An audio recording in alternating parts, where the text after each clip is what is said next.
Locked On Podcast Network presents Locked On Sports Today. The situation with Lamar Jackson in Baltimore has devolved. Apparently, he requested a trade almost 4 weeks ago.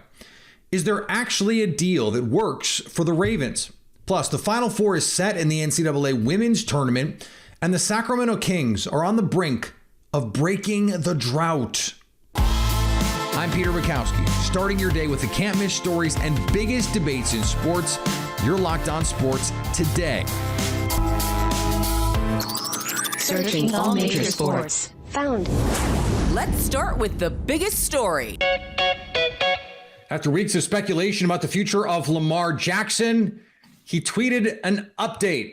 He said, in regards to his future plans, as of March 2nd, I requested a trade from the Ravens organization for which the Ravens have not been interested in meeting my value. He said he still wants to win a Super Bowl and encouraged his fans to follow him at his fan website. Joining me now from Locked On Ravens, Kevin Ostreicher. And Kevin, that means that this trade request has been on the table for over 3 weeks.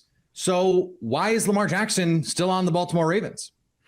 Yeah, Peter, at this point, it just feels like this could be something to maybe drum up leverage for him. I mean, this happened literally right as John Harbaugh was sitting down to talk to the media at the NFL owners meetings, literally almost to the minute that it happened. So I'm sure he was very surprised to sit down and all of a sudden get questions about a trade request. He's thinking, how do you guys know that? You probably show him the tweet and he said, oh, okay.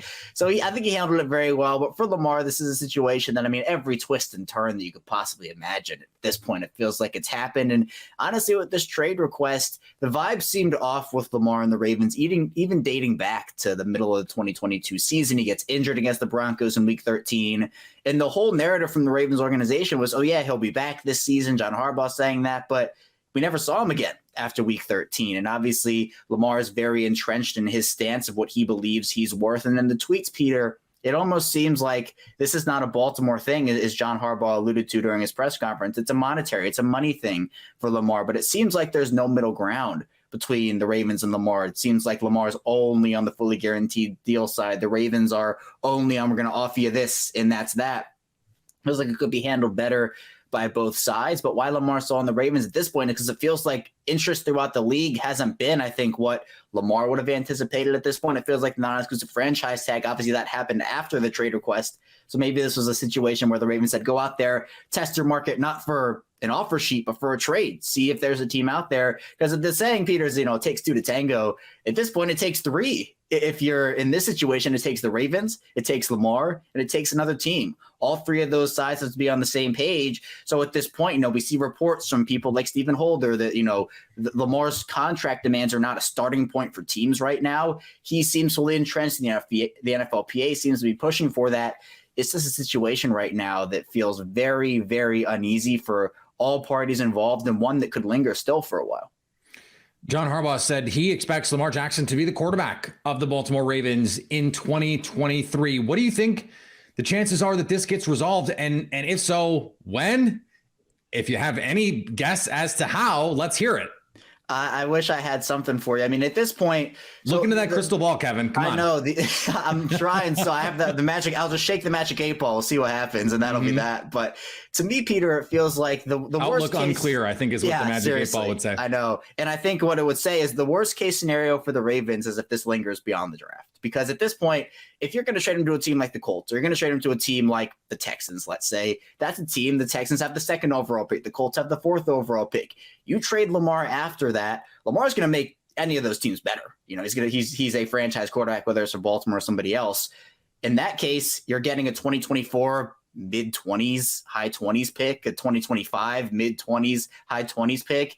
And the Ravens defense right now, even without Lamar, I don't think they're bad enough to tank for Caleb Williams in the 2024 draft. So at this point, if you can get a top 5 selection, whether it's the Texans or the Colts or whoever it is, maybe you can take an Anthony Richardson or Will Levis or a Bryce Young or a CJ Stroud and have that to kind of rebuild this offense. But now the key thing is Lamar's a franchise guy. It's very hard for NFL teams to find a pure franchise guy. You know, teams right now, Daniel Jones right now is a $40+ million per year quarterback, and he is someone who, that to me is the worst case scenario for Baltimore, where if you have to pay, no disrespect to Daniel Jones or anybody, but some of these middling quarterbacks, that high amount for Lamar, you can take paying him big money because he's a franchise guy. But at this point, it feels like this could linger beyond the draft, and that to me is a very bad situation for the Ravens. Maybe a little disrespect to Daniel Jones. Stay up to date all year on the Baltimore Ravens by following Locked On Sports Today and Locked On Ravens on YouTube or wherever you get podcasts.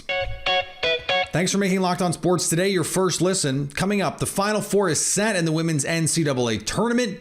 Before we get to that, the Green Bay Packers are confused about something Aaron Rodgers said.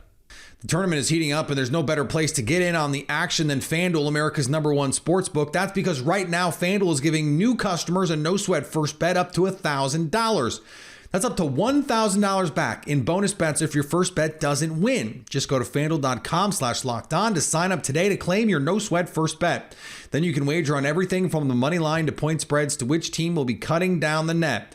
You can check out the matchup of Miami and UConn in the Final Four. FanDuel has UConn favored by 5.5 points over the Canes in the late Saturday night game, all on an app that's safe, secure, and super easy to use. So don't miss your shot at a no-sweat first bet up to $1,000 when you join FanDuel.com today. Just go to FanDuel.com/lockedon to sign up. Make every moment more with FanDuel.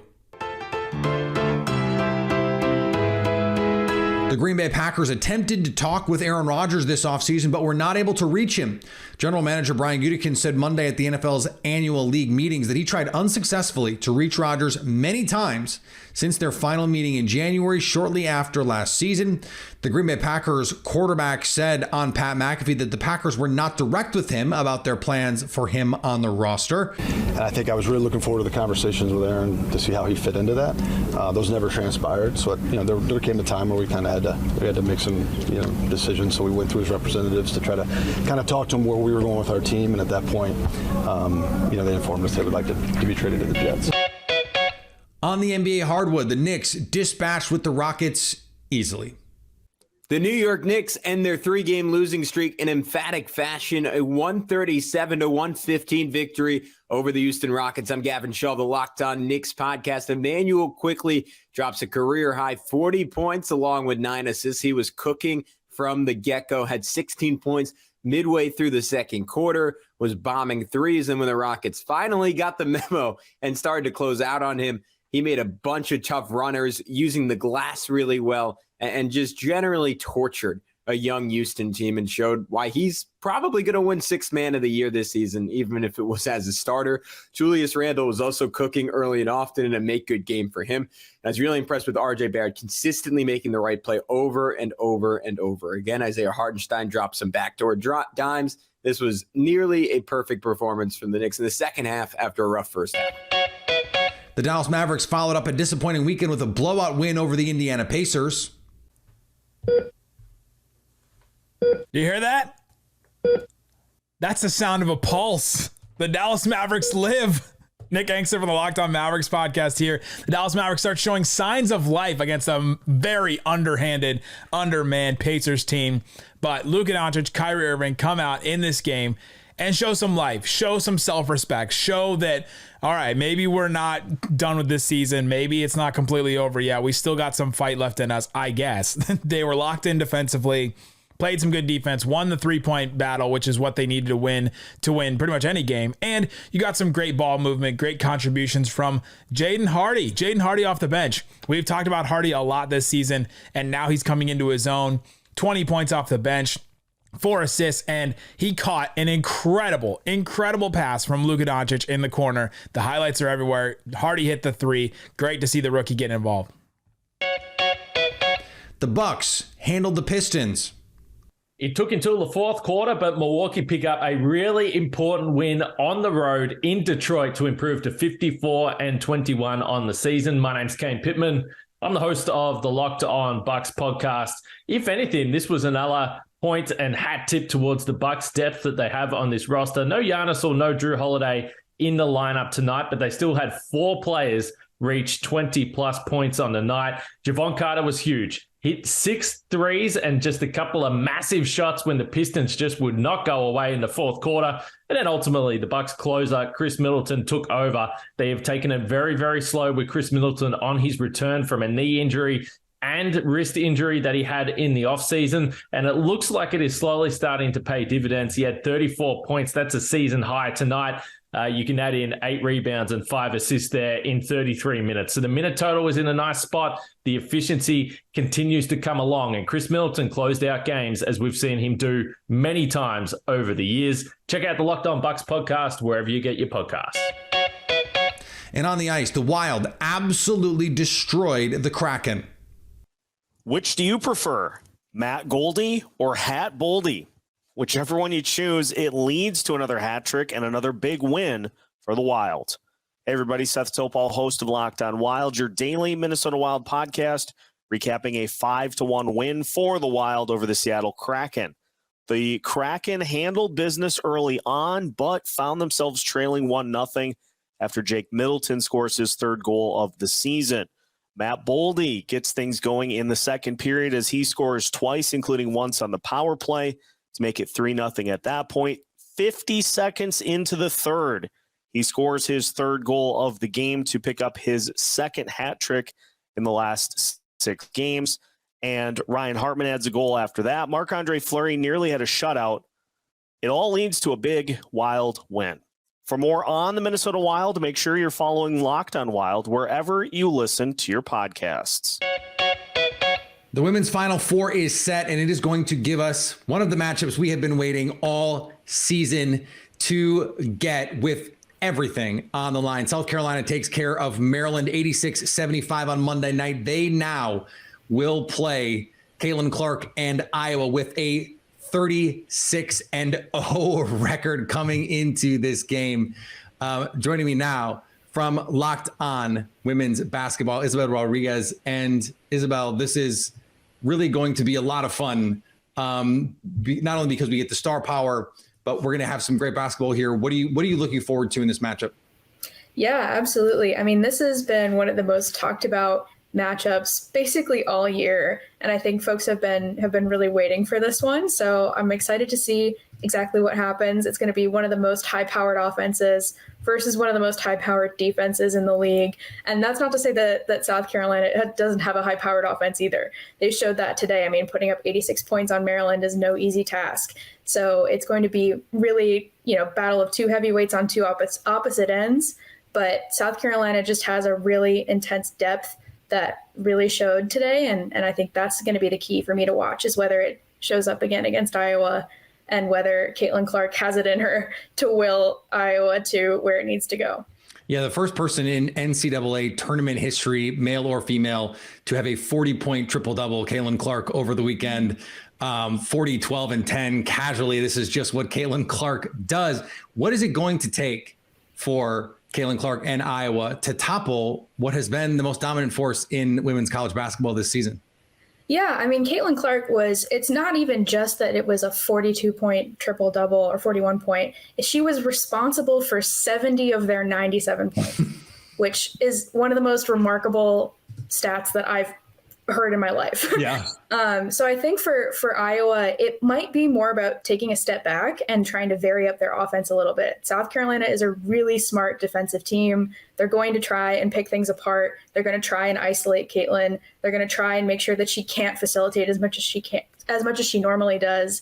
And so I think just relying on some of those other outside shooters, getting Gabby Marshall involved, and then going down to Monica Sonano in the post. I mean, it's going to be really, really hard to beat South Carolina. Like, it's no joke. They're the real deal, especially with having, such tall people coming off the bench with Camila Cardoso at 6'7". Like, when that's coming off the bench, I mean, you just have to be able to prepare for it. So weathering the storm, taking things slowly and going step by step and trying not to go one-on-one with Aaliyah Boston in the post, I think.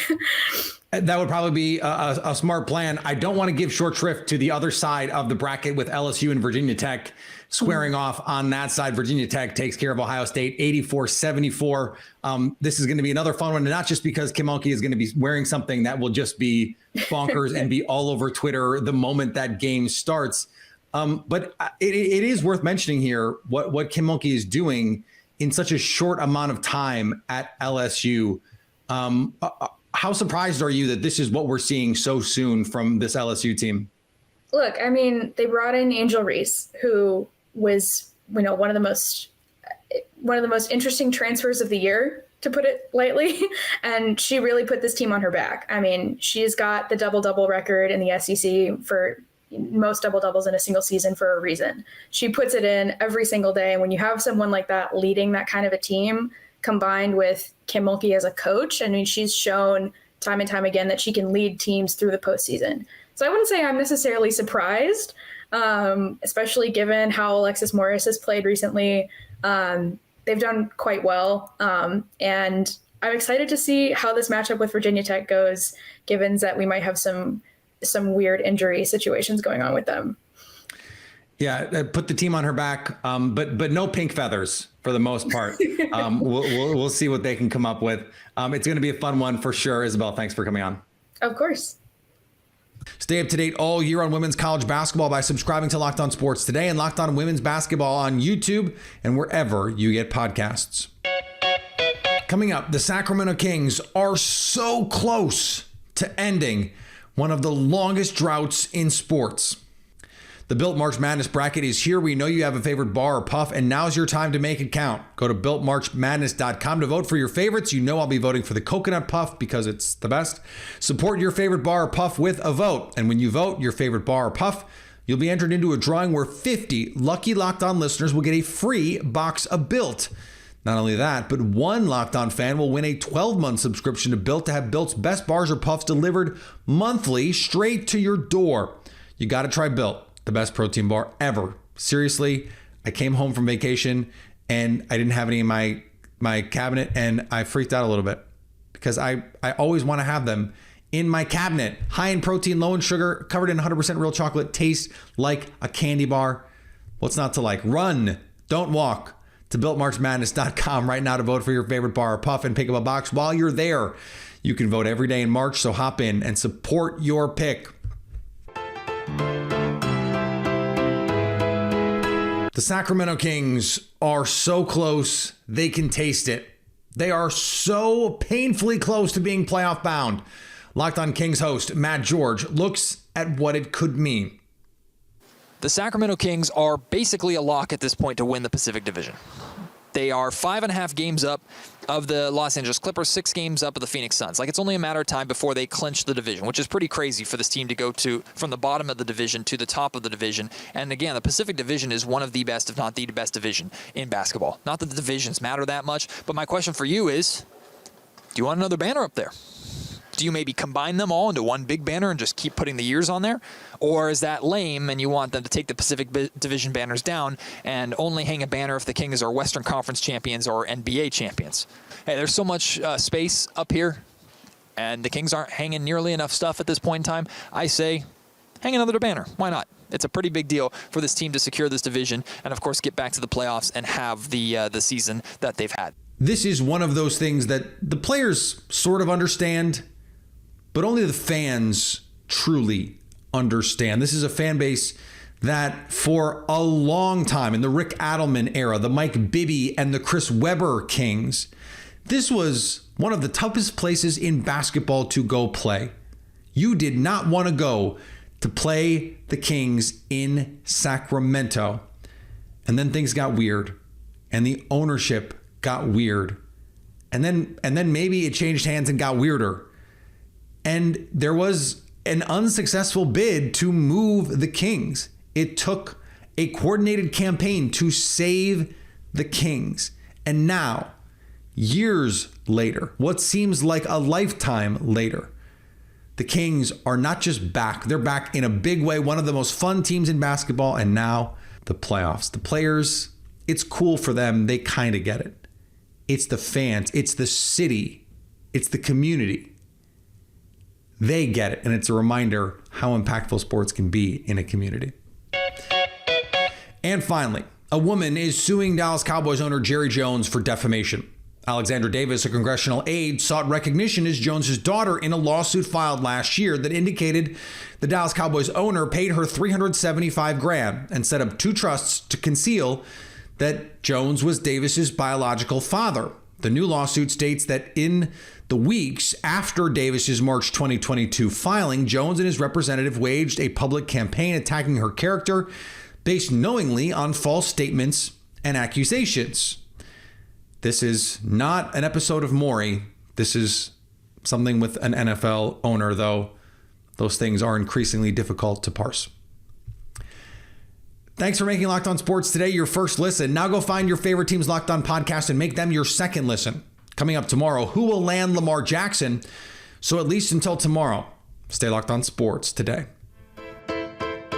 Locked On Podcast Network presents Locked On Sports Today. For more episodes of Locked On Sports Today, go to our video on demand. Click on Sports at the top of your screen. There, you'll find past episodes of Locked On Sports Today, plus other Locked On shows on demand.